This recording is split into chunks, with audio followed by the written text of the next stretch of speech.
Hi! Happy October!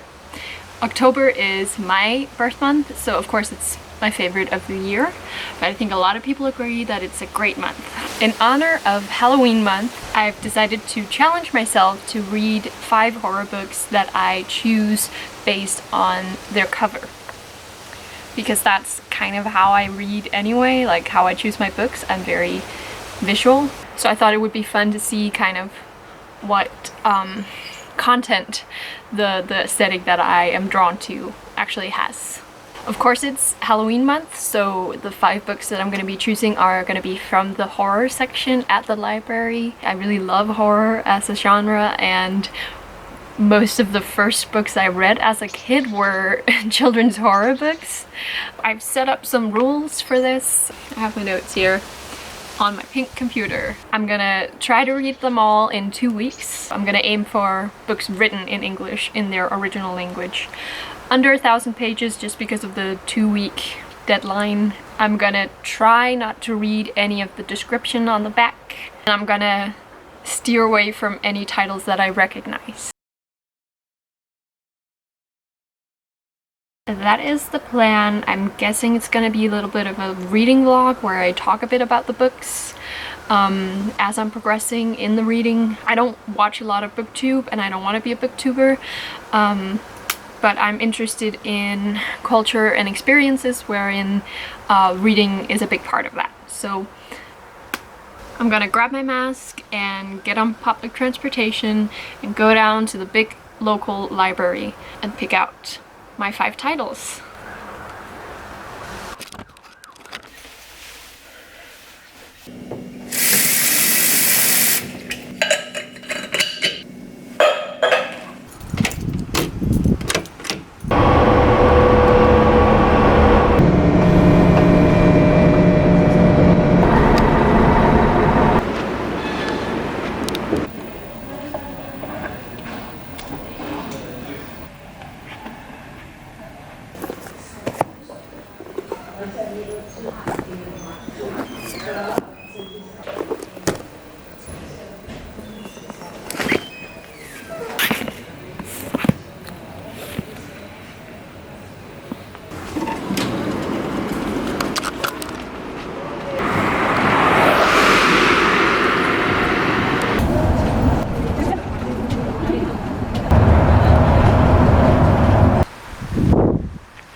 Maybe I should have it like spooky. This is about horror. Or maybe perhaps not. Well, I've just gotten home and apparently it's dark outside now because it's autumn and the sun sets earlier. This isn't gonna work, is it?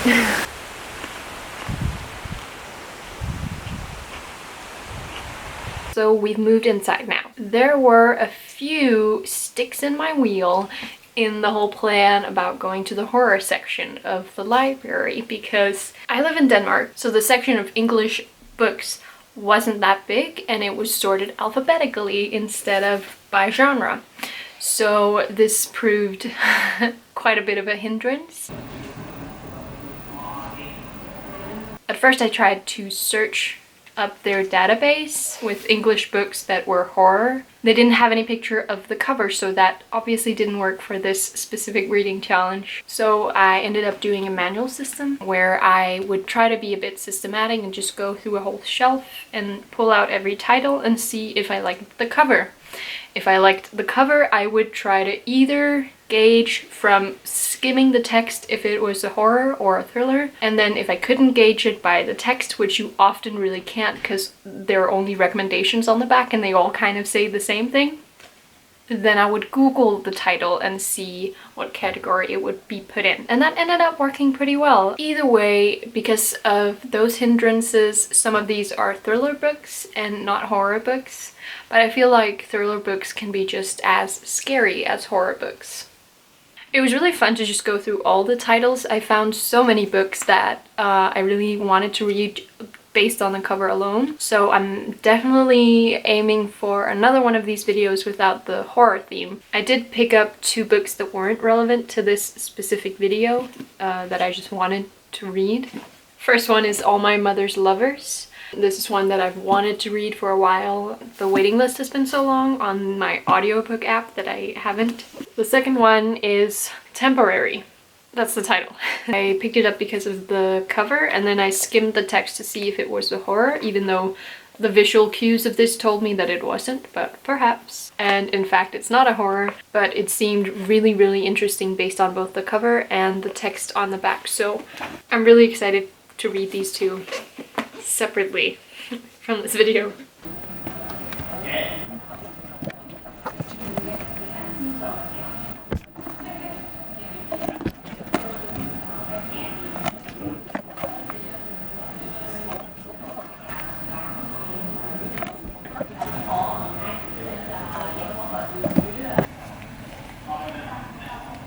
These are the 5 books I picked up. I think that these 3 are thrillers and these 2 are horrors. We have Where the Bodies Are Buried by Chris Brookmyre.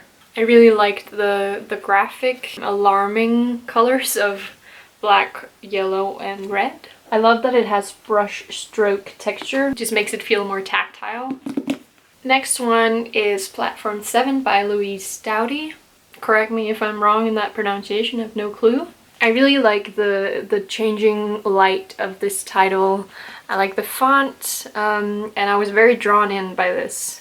This seems like something I would see in real life and be kind of scared by. I only noticed now that there's a figure right there. As you can see, I'm kind of drawn to more simple, very graphic, eye-catching covers. A lot of horror and thriller and crime related books have such cliche and bad graphic designed covers. Like, I just skipped right through them. I'll admit that. It's silly because it could be the same book with 2 different covers and I would choose the pretty cover. I'm shallow! The third book is Ill Will by Dan Chown. I'm sounding so hesitant with all of these name pronunciations. I don't know, guys, I didn't look them up. Do I seem prepared? The whole theme is that it's not prepared. Again, I really liked how simple it was. I liked the texture of the font. And if you notice really up close, some of the water droplets, which I didn't notice it was water at first. It just looked like a texture. But then I got up close and I saw that it was water and some of the droplets were in front of the letters. I thought that was such a cool detail and that really drew me in. Then I have... This is by an author I think is actually Scandinavian, Gunnar Njalsson. I was drawn in by the simplicity of this. To be frank, I also just liked that it was explicitly a horror book, so this is maybe a little bit less based on the cover than some of the others. I don't really like the back, but I also can't really see it because of the library note. There's a tiny picture here. There's something going on here that I can't tell, and I don't really like this. I think it looks kind of 80s. I like the classic green text on a black background though. That's pretty creepy, pretty spooky. And a pair of eyes. Although when you look at them closely, they look really weird. It kind of looks like a badly animated website. I'm so sorry to whoever designed that. I was really into this when I first saw it, and then the more I looked at it, I didn't really like the cover. But again, I kind of sacrificed that for the fact that this is explicitly horror and I am looking for the horror experience. The title Harper, the R fades out a bit, and I think that's neat. I like that. Fifth and last book to be presented here is Thin Air by Michelle Paver. I love this cover, except for the little sticker for the book club, which it's apparently a part of. I can tell that underneath the plastic this is a fabric cover, which I really like. Again, it has a lovely texture here that just really has me. I feel like this is very atmospheric. Again, kind of dark and mysterious, as well as the back. There's very little text and I quite like that. It retains this air of mystery that makes me want to open the book and read it. So that is effective. Now I need to choose which one of these to read first.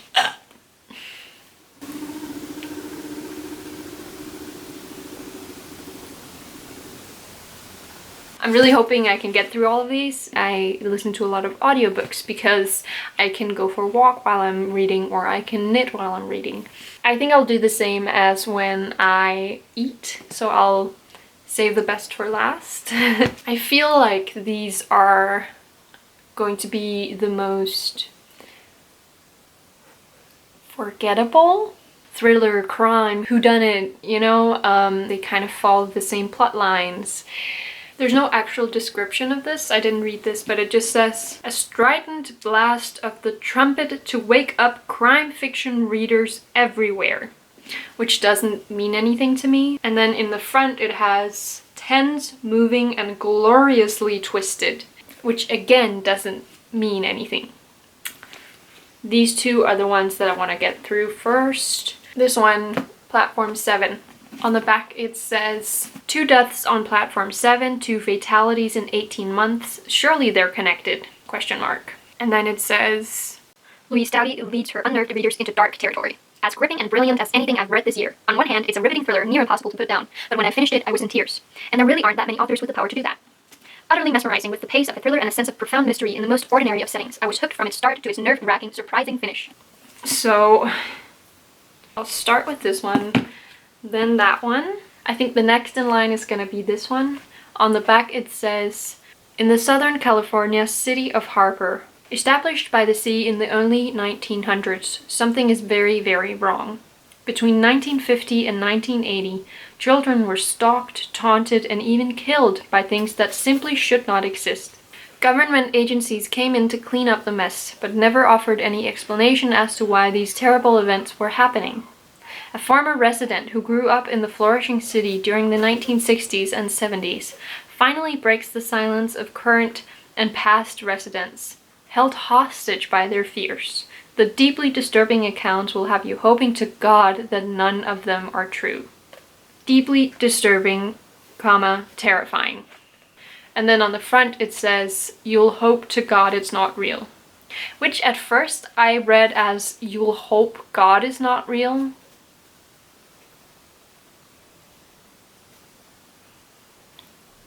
I don't know why I read that. I guess descriptions of books always make them sound very flat to me. I'm often not drawn in by the descriptions, so this is in order of how exciting I think it's gonna be. Less, a little bit more, quite a lot, and the most. The last one I'm gonna read is Thin Air, because that one is the one that's really exciting to me. And Ill Will, I think. There's no description of this one, but based on the recommendation by Celestine, that's the second. I'll check in if I mix it up. Let's get started. This one is 292 pages. I'm gonna see how quickly I can read it because I'm fun that way.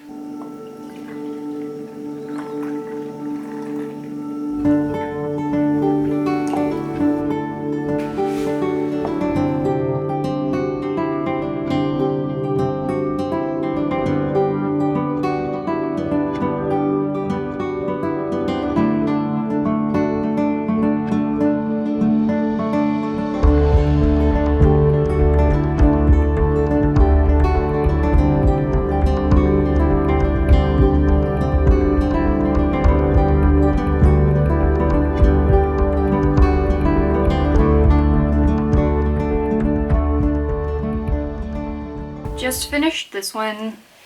I've been basically reading all day. This one was a bit difficult for me to get through. It wasn't that many pages for it to take the amount of time it took for me to read it. Since it's set in Scotland, it has a lot of words and phrases that I just didn't know about, I hadn't heard of. And then content-wise, this is a crime book. It's about gang-related crimes in Glasgow. It has like a lot of pieces and a lot of characters that come together around the central plot of honestly, I'm just not really into the like whodunit, dozens of players in the act, like all remembering all the different names and locations and timelines. At the same time, I felt like it was pretty predictable, like a twist or a reveal at the end where I was like, I mean, we saw it coming. I liked the characters. I felt like they were all pretty likable and interesting. I mean, I didn't dislike it. I just didn't really like it. And I wrote to Lage about this, that I could feel myself forgetting about it as I was reading it. I don't know if I would have finished this if it weren't for this video and this challenge for myself. So it didn't scare me at any point, But as I was reading this, I was thinking about the whole project, and I think it makes sense to see it as a ranking. So I've already pre-ranked them based on not so much the covers alone, but the covers in combination with the text. When I've read all of them, I'm gonna see if the ranking has changed at all, and I think that'll be how I kind of rank and review them. Instead of giving them stars and such, I would basically just be copying Cat from Paperback Dreams. That one's finished. It felt like a bit of a chore. I'm excited to read this one now, Platform 7 by Louise Doughty.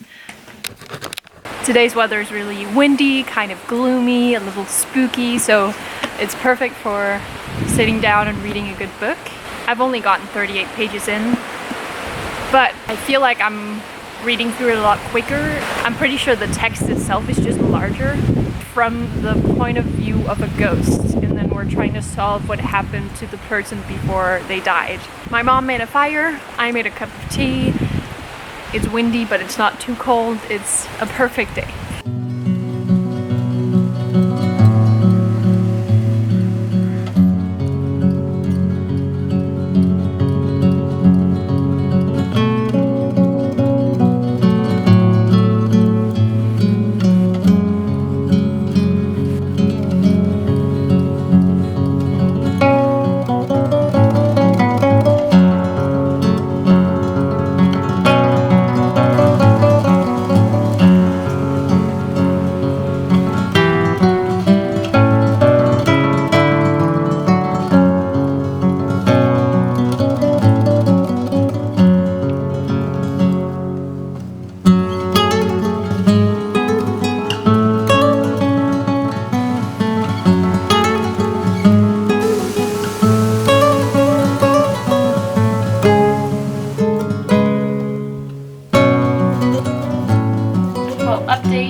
Pages in. I feel like this one is going easy breezy. I'm really caught up in the plot. I find the concept really interesting. I think I'll write down some notes with my final thoughts and summarize at the end, because I'm reading at night and summarizing at night. It's like a little past midnight right now, and this is not my prime time for book reviews apparently.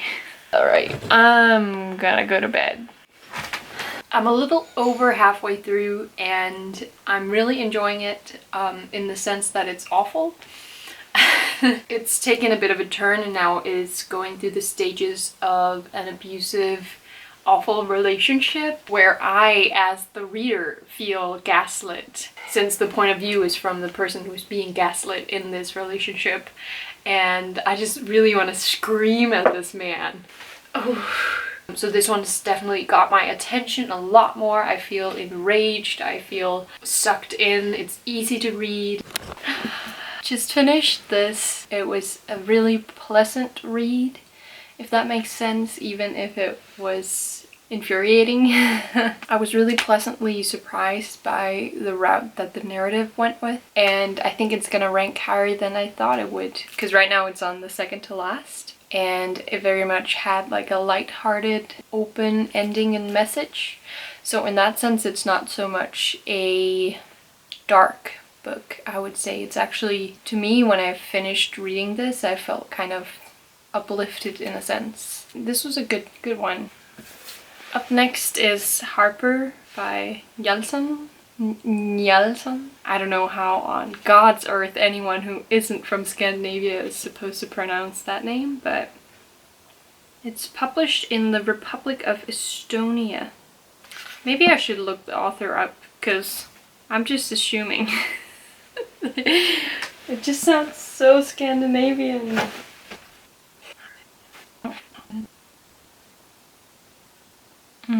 Several people with his name. It says that he makes pop fusion music. Conservapedia? Is this the same person who's the governor of the Spaceball Corporation? What? Sometimes there's text about the author, but there's nothing here. I cannot figure out who this guy is. I'll research and get back to you on that. I have no clue where this is gonna take me You will hope to God it's not real. That's setting like a pretty high bar. So I'm editing. You know that research is going bad when you end up on conservapedia.com. Immediate red flag. Hello? But this guy is both a music producer of pop fusion music, I'm pretty sure, and the founder of some space law research project, and apparently a conservative political figure. This dude grew up in North America. He's lived in Iceland and Canada and Norway and Finland and Mexico, and he has Estonian roots, and he has criticized the Finnish archbishop for apologizing to the Muslim community after like a huge controversy involving a Danish newspaper actually printing an incredibly insensitive cartoon. So he criticized the archbishop for apologizing, I guess, because we don't like Muslims apparently, because we're conservative, aka racist. And he's like a space law researcher, and it's like, what? So yeah, I'm retracting any nice thing I said about this book because this dude is an Islamophobe. Yay! I just finished Harper, A Collection of Horrors. The way it's written is quite specific. It breaks the text into paragraphs like this, so it's a little fragmented to read. Yeah, I enjoyed this more than I thought I would. Now on to Ill Will. I have no idea what this is about. 458 pages. Quite small text. Let's see what it's about. I'm already really liking this. I started it a couple of days ago, but then I have been doing a bunch of...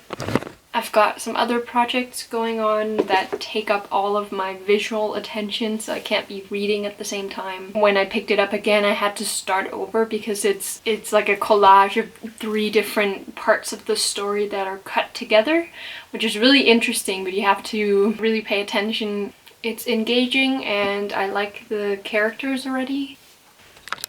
I'm almost finished. This book is really good. I knew I was nearing the end, but when I finished it, I didn't know I was finishing it. That was so strange. Oh, I really liked that one. I'm not that into very plot-driven stories, like when it's just the facts of the story and not atmosphere, characters, relationships, and emotions. And this one I feel was very driven by the inner lives of the characters, and the outer world, the plot so to speak, is kind of just a room that the emotion walks through. It was very, very beautifully written, kind of convoluted and poetic. It has this very stylized way of writing where sometimes it'll leave out words and sometimes it'll stop in the middle of a sentence, and it'll skip between different points of view and different points in time. It'll skip between different elements of the story that are woven together very cleverly, and some points it plays 3 parts of the story out side by side, like a newspaper divided into sections. Sorry? This might be the favorite one that I've read. There are so many elements that had me feeling really smart, even though it was laid out on a platter in front of me. I was like, that means, oh, and that's being an active reader of this. I'm only missing thin air, but it's also been 13 days and I said 2 weeks. And it's an arbitrary deadline I set for myself, but I said it. So, 228 pages. Pretty large writing. Ladies and gentlemen, I just finished the last book. I read it all in one day. This was a sharp turn from Ill Will because it's set in 1935, and so the language and the logic and the attitudes and the characters are all quite different. This is a very location-oriented story and quite focused in comparison to Ill Will, which is like one long unraveling path. 2 very, very different books. The way this was written, it made me want to drink a lot of tea, and it made me want to not ever climb any mountains. Denmark is a very flat country, so I don't have any real experience with mountains. But whenever I see one, I'm like stunned. Even small, wimpy mountains, I'm like, wow. This is the 13th day of this challenge, October 13th. Not a Friday though. And I've read all 5 of these books. I'm gonna write down some thoughts on this whole experience, and I'm gonna return with better lighting. I've got my notes and I've got my books. Let's wrap this video up. These are the 5 books that I chose based on the covers, in the order I read them in. Where the Bodies Are Buried by Chris Brookmyre, Platform 7 by Louise Doughty, Harper by Gunnar Njalsson, Ill Will by Dan Chown, and finally Thin Air. The order served as a preliminary ranking based on the covers, so going from least to most interest. And it's pretty spot on what I actually felt about the books, only a few minor changes. So switching Thin Air and Ill Will, as well as Harper for Platform 7, and that is my final ranking of these books. Here comes a brief summary of the book and why I ranked it where I did. This one ranked last because it's a crime thriller about gangs, mystery set in Scotland. Since I'm not a crime fiction reader, generally speaking, that makes sense. I don't remember the characters. There wasn't that much of a suspense building up or a character development. This one is the one that's most outside of my interests in general and what I enjoy reading. The language confused and slowed me down quite a bit when I was reading it, since it's Scottish and I don't know a lot of those words, the local dialect, I don't know. And the content just wasn't for me. So that stays in last place. We have Harper. This is a horror collection describing a series of events set in this town of Harper. This was pretty classic horror genre, pretty short. Honestly, didn't leave that much of an impression on me. I didn't really return to it in my mind. I think what I dislike about this is that there was no suspense and no real atmosphere build-up. It was simply relying on the concepts themselves being scary and just describing what happened as something scary. And that didn't really appeal to me. It also turns out this author is kind of a confusing collection of identities, including being cited as a conservative politician who is an Islamophobe. So I don't really want to spend any more time on him. This moved from 3rd to 4th place. In the new 3rd place is Platform 7 by Louise Doughty. I would call it a paranormal psychological thriller about a ghost uncovering its past and understanding why it died. It deals with mental health, abusive relationships, and suicide. This one was scary in a little bit of a real life sense, and it had like a light-hearted core message about everyday actions and love permeating people's lives. It didn't really weigh that heavily and it didn't scare me, but it did interest me, and the descriptions of the abusive relationship really did intrigue me and activate a lot of emotions in me, so that part was really effective. It had a focus on the mundane that I really liked. This ghost just invisibly going around and snooping on people. That was kind of like a dream fulfillment for me. That sounds really fun to do. So this one moved up a mark to 3rd place instead of 4th. In 2nd place we have Thin Air by Michelle Paver. This novel is a horror set in 1935, and it follows a mountain climbing expedition which is haunted both literally and metaphorically by a former expedition that went wrong. It's quite suspenseful and is very atmospheric. It's quite dense. There's this core of brotherly love and conflict and competition that I really liked. It involves a lot of casual racism towards the native people of this area, which was intentionally written to copy and mimic the attitudes of the time. But actually, when I had finished this and I got up to pee in the dark, I actually got scared. So it left that mark on me, and it had a very classic horror effect on me, which I really enjoyed. I had put this in the 1st place, and it moves down 1 notch only because of the next book.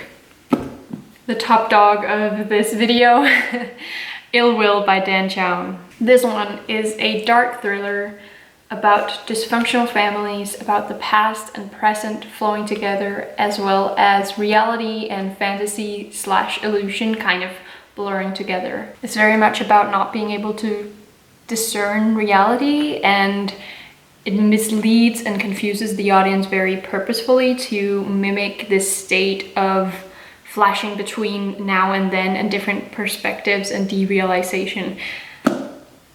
It's a very convoluted, very dreamy, very atmospheric, and quite stylistically intense book where it shifts point of view quite often, both from one character in first and second perspective, as well as between past and present. 3 different parts of the story playing out simultaneously in one page. It also cuts off a lot of sentences and shuffles the different events to be a non-chronological walkthrough of these events that shape the main characters' lives. And it leaves out quite a few words. It had like this very underlying catastrophic, gloomy, doomy feel. Very, very atmospheric. I think that the plot kind of rattles around while the core is very much this feeling of unreality and confusion and doom. It reminds me a bit of Gillian Flynn's Dark Places, both thematically with a family slaughter in the past being kind of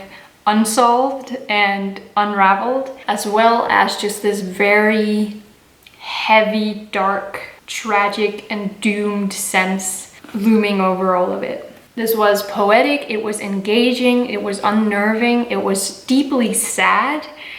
I already want to read it again, and this is also the cover I liked the most, which is also relevant to the story, so it all just ties together. I really love this one, and I recommend it strongly if you like Gillian Flynn's stories. This is the final ranking. Ill Will, Thin Air, Platform 7, Harper, and then Where the Bodies Are Buried. Only 2 of these happen to be true, actual horror books, so I do think it's more difficult to find a good horror than a good thriller. I think it takes more to write something truly horrifying. Today marks the 14th day of October. I've read all 5 of these books and ranked them definitively. It was a really good experience, and I hope that you enjoyed coming along with me for it.